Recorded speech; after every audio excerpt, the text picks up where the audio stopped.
J'ai 4 enfants, donc j'en ai un grand de 17 ans, j'ai un autre garçon de 14 ans et j'ai 2 petites filles, une de 7 et une de 2 mois.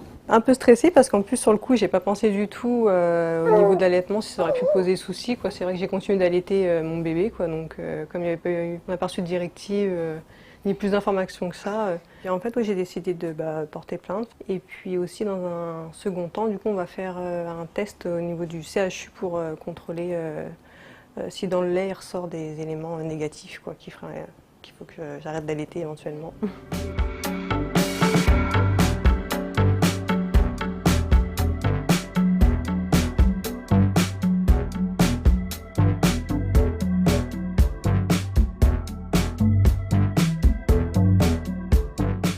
Je ne l'allaite plus.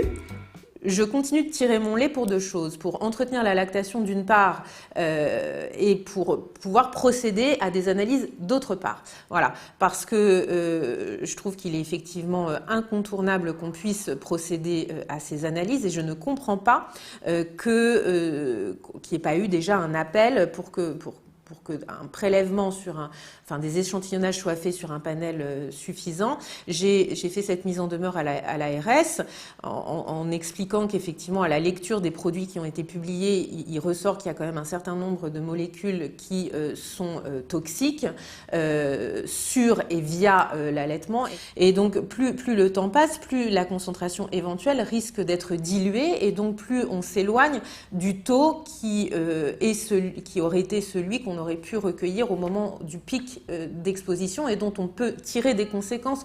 Les femmes enceintes, les femmes allaitantes, et puis les nourrissons, les bambins, les petits-enfants, toute la population est concernée et toute la population, à mon sens, est légitime à déposer plainte contre X pour mise en danger. Voilà. Ce qu'on sait déjà, c'est qu'il va y avoir des répercussions à long terme. Et à long terme, immédiatement, pour moi, ça évoque l'avenir de mes enfants.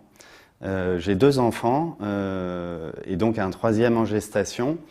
Quand je sais la nature des produits en fait, qui ont été volatilisés lors de l'incendie de Lubrizol, je pense aux dioxines, je pense au furane, je pense à tous les hydrocarbures qui sont extrêmement lipophiles. Je ne peux pas m'empêcher de penser qu'il va y avoir de fait une intoxication du fœtus. Je pense que, et puis d'ailleurs ça a été dit, les femmes enceintes sont une population particulièrement à risque des retombées sanitaires. Donc forcément on a peur.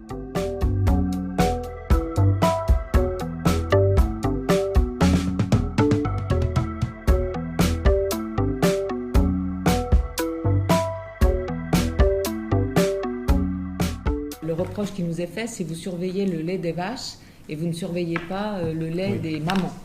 Alors, le lait des vaches, c'est parce que en fait, donc les vaches ont potentiellement mangé des produits qui étaient contaminés. Donc c'est pour ça qu'on regarde dans le lait des vaches s'il y a des dioxines. Les mamans n'ont pas potentiellement mangé des aliments contaminés puisqu'on a sorti les aliments de la circulation. On attend des résultats. Il faut évidemment que les mamans continuent d'allaiter car c'est beaucoup plus dangereux d'arrêter d'allaiter que de continuer d'allaiter.